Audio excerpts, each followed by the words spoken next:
Hello, everybody, and welcome back to another episode of Strange Stories. I'm Roger Hanson, your host, here with my co host, Mark Edworthy, as well as our panel, V, Auto X, and my brother, Robert Hanson. Welcome, everybody, to the show.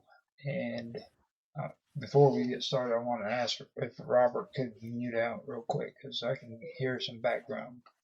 There's hit mute on there. So now, before we get started, I wanted to mention why I wanted to do this topic. It was because last week we had started talking about extremophiles, and the last time we had a conversation about extremophiles, we had it with Bob Dub. And when we started going down the path of extremophiles, all of a sudden she started talking about deep sea octopuses and stuff like that have been discovered. And we started talking about the Kraken. And then last week we started talking about it again, and Robert started talking about the Kraken again. So I'm figuring this is the best route that I need to take when it comes to the subjects that I do for Strange Stories. Because this is basically the format that I've done with this series since I started it 3 years ago. I've discussed everything from churches that were made out of freaking where the altars were made out of human bones and everything. If you ever go back and listen to what me and Karma Love used to do together, you catch that kind of stuff. So that's kind of the theme that goes on here. Now the Kraken, the history of the Kraken is actually kind of interesting because Robert has brought this up to me, and I've been wanting to do this for a while, so I figured it'd be a good time to do it. But where a lot of this really starts, the primary Scandinavian writer who wrote it. Who documented the Kraken was a guy who did it back in the 1700s, and he was a Danish bishop and author. His name was Eric Pontoppidan, or I guess they said it. He lived between 1698 to 1764, and he described the creature in his work. It's a book called Natural History of Norway. That was written in 1752 and 1753. If you guys are interested in checking it out at some time. Now, Yeah. Okay, sorry. I'm just before you continue. I thought it was actually go back a lot further. It was sort of it's prequel. interesting. It's interesting because it does go back farther, but it was actually documented by this guy in his book Natural History of Norway. Mhm. And the interesting part about that book is, see, that book was actually used scientifically for years and years until people got more into the modern version of history. So a lot of people believed in the Kraken and stuff because of this book. You know, So so that book was the first documented discussion, but it was talking about stuff that had been going on for a while. right, So the book itself probably was reaching back to earlier hmm, legends and stories and stuff. right. In that one, he detailed a massive island-like sea creature, and it was likely like a colossal octopus. And according to what he said, it was capable of pulling down ships. Okay. Now, he wasn't the only one. There was also a few other people who actually wrote on this topic. It was Jacob Wallenberg. He was a Swedish author. He described the creature in his book.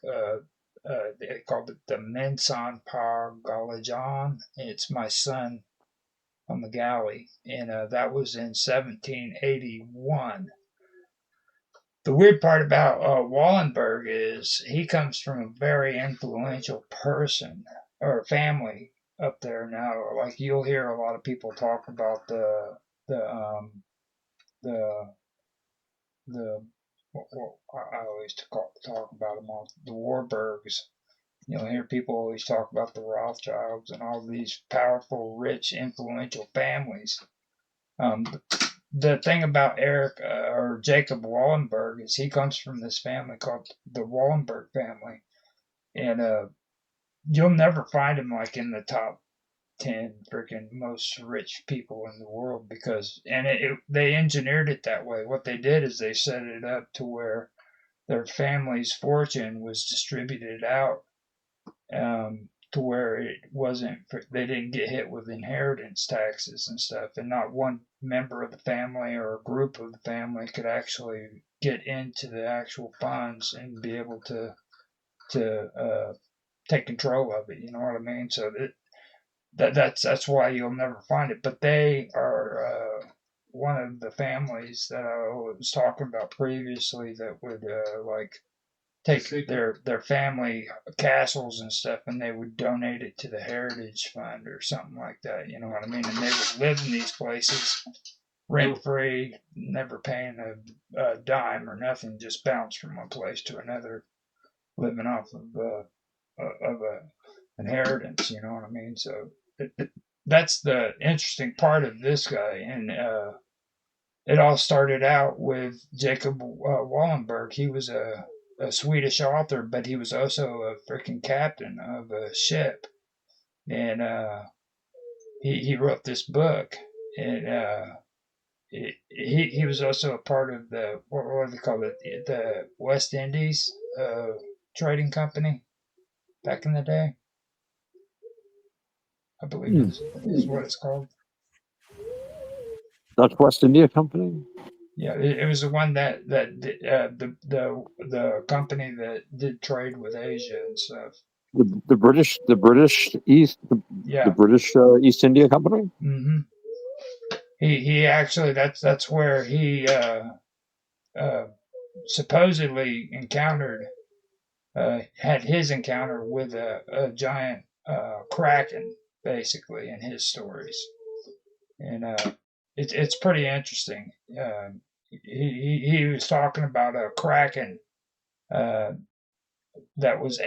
had the ability to create whirlpools and shit. You know what I mean? That would drag ships down under. So he's pretty interesting, and I've actually got the PDF for that too that I can share when it comes to the story on all that. I'll put that in the chat. I'll also do it on Minds too as well, so that you guys can, or not Minds, but on Elements too. Or I can put it on Minds as well, I guess. Maybe put the link in there or something. I don't think I can upload a PDF on Minds, can I, Mark? No. Okay. You can have to use an external source.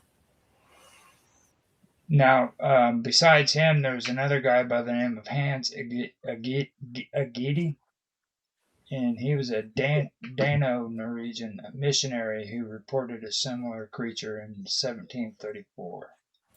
So these guys go all the way back to the 17th century, and they ended up getting involved in writing on the subject. So before I get started on this, I figured I'd open it up to you guys and see what you think about the whole thing about the Kraken and what you've heard about it, and go from there.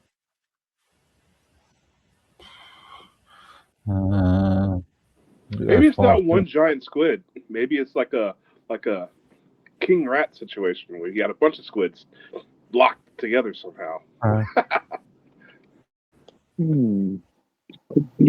One squid that operates all over the globe by changing its position interdimensionally. Melville kind of implies that in Moby Dick. The white whale, he's sighted in the Pacific, then the next day he's in the Atlantic. How's he doing?